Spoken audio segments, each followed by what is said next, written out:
All right, what's good, neighborhood library? I'm hyped to see what you got for the week. So, without further ado, week three, here we are on Friday. Who's going to be presenting? I believe I am. All right, mystery guest, take it away. Cool. I'm sharing the screen. And for anybody that may be watching this video in the future, Scott's driving. That's why he's not a person. And Henry is actually a person, but he's having some camera issues. So, disclaimer. All right. You see my book maps? I do. Sweet. Okay. So my name is Henry. I'm with the Neighborhood Library, aka Book Maps. Get my zoom out of the way. Cool. All right. So upon initial visit to our sites, the user can log in with Google or Facebook. I'll choose Google. Sweet. Automatically grabs my location. We've got, zoom out of the way. We've got a list of all of our books so far that users are reading or have added to their libraries. I can go to my particular library and you can see everything that I've added. So we wanted to add another book. Rocking algorithms. Edit. So we want to give it a description of great intro to system design and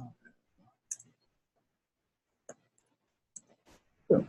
Add it to my library. Can go back and double check that it is indeed my library. You can see details of particular books.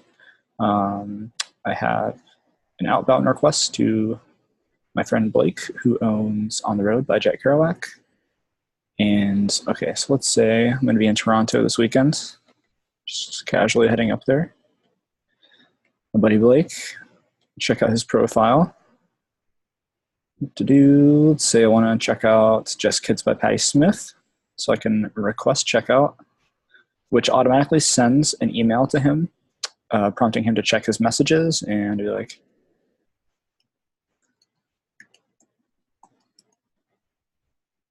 boom.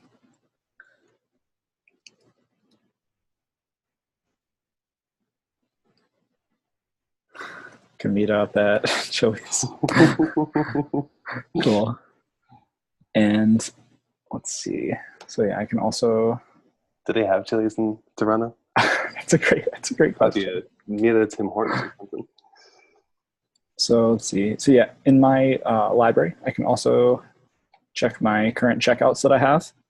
And we have like a countdown, how many days it's due, the actual date that it's due, obviously the book information, and then we can message the owner if who happens to be Blake, if there are any complications or if we want to return it earlier than the date specified.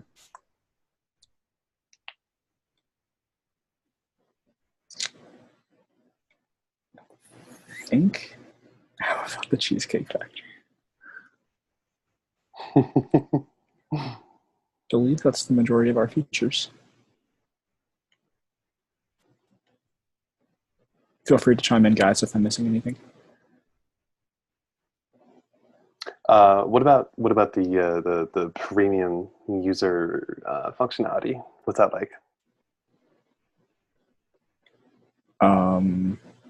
What do you mean by that? Well, I just mean you guys were working with Stripe for some sort of paid membership feature. So with Stripe, we're working with like kind of like a subscription model of, I believe, don't quote me on this. Jacob, feel free to chime in too if I'm wrong, but charging users for each day that the book is late and having like a set amount for their subscription. Mm-hmm. Or treating that late charge as a subscription. That's right. Okay, now I remember. Yeah. Yeah. And so where are you with that? So we have the ability to save the customer ID to Stripe, so that for subsequent charges we can charge them, like you said, during the late fees.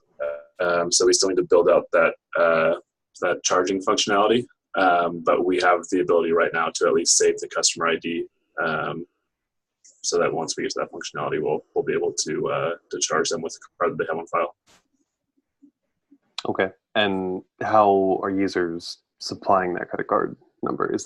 That's I'm hoping that's just through Stripe. They're not doing it through Yeah. Bookmaps. Okay. Yeah, he can Correct. show you right here.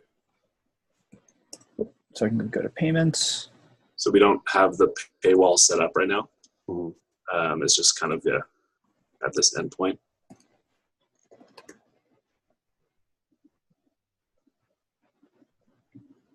Was there dummy test data, or did you just like type in your address? I just did my own address. Okay, cool.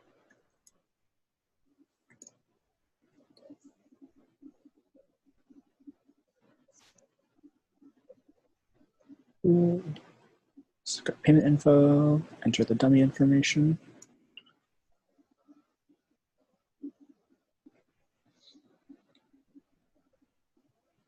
Pick $1, and payment is successful.